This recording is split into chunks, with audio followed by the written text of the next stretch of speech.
बांकीपुर उपचुनाव में प्रशांत किशोर की जीत ने बिहार की राजनीति के में एक भूचाल सा ला दिया है और ये भूचाल जो है इसकी गूंज आपको बहुत दूर तक बहुत देर तक सुनाई देगी। प्रशांत किशोर ने एक तरह से अपना पॉलिटिकल डेब्यू जो है वो बांकीपुर से किया। हालांकि उनकी पार्टी जनस्वराज ने पिछले चुनाव में लगभग 243 में से लगभग हर एक सीट पे उन्होंने अपने उम्मीदवार उतारे थे, लेकिन उनका जो स्कोर है वो शून्य रहा था, नगण्य रहा था और उनका जो परफॉर्मेंस है वो बहुत ही खराब रहा था। इस बार प्रशांत किशोर ने डिसाइड किया कि वो फ्रंट से खुद लीड करेंगे, यानी कि उन्होंने खुद को उम्मीदवार घोषित किया और वो भी बांकीपुर सीट चुना। बांकीपुर सीट जो है वो भाजपा का पूरे बिहार में अगर 243 सीट की आप बात करेंगे तो उसमें सबसे सेफेस्ट सीट माना जाता है। ये अर्बन सीट है, ये पिछले 30 सालों से भाजपा के पास है और जो भाजपा के राष्ट्रीय अध्यक्ष हैं नितिन नवीन, उनके पास ये सीट रहा है। इसके पहले उनके पिताजी के पास ये सीट था। तो भाजपा कई कारणों से इसे अपना सबसे सुरक्षित सीट मानती है, क्योंकि कास्ट समीकरण जो है वो भी भाजपा को फेवर करते हैं और प्लस ये अर्बन एरिया है, अर्बन रीजन है। इनफैक्ट पटना का अर्बन मोस्ट कॉन्स्टिट्यूंसी अगर आप बोलेंगे तो वही है बांकीपुर। तो भाजपा मानती थी कि यहाँ पर से इसके भाजपा के सिंबल पर कोई भी लड़ेगा वो जीत जाएगा।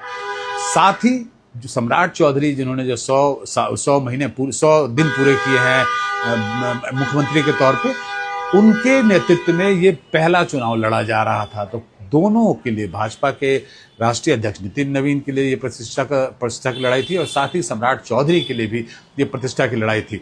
और वहीं पे करो या मरो की लड़ाई लड़ रहे थे प्रशांत किशोर, जिन्होंने की अपनी पूरी साख जो है अभी तक उन्होंने जो 3 साल में जो भी बिहार में किया है उसको दांव पर लगा के, और बांकीपुर जो कि सबसे कठिन सीट मानी जाती थी भाजपा के खिलाफ लड़ने के लिए, उसे उन्होंने चुना। लेकिन जो चुनाव के नतीजे आए हैं उसने सबको चौंका दिया है। प्रशांत किशोर वहां पर अच्छे खासे मार्जिन से उन्होंने जीत दर्ज की है और भाजपा के नेताओं को अब जवाब सूझ नहीं रहा है।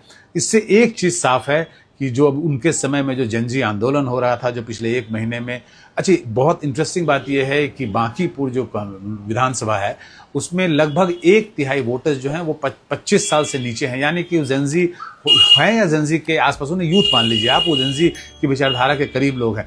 तो क्या उसका असर भी पड़ा है, या और भी मुद्दे जिस पर लोग सरकार से नाराज हैं, क्या उसका असर पड़ा है कि बांकीपुर में इस तरह के रिजल्ट्स आए हैं। लेकिन उससे और एक सबसे खास बात यह है कि तेजस्वी यादव के लिए चुनौतियां बढ़ने जा रही है, क्योंकि अभी तक प्रतिपक्ष के नेता थे तेजस्वी यादव बिहार विधानसभा में।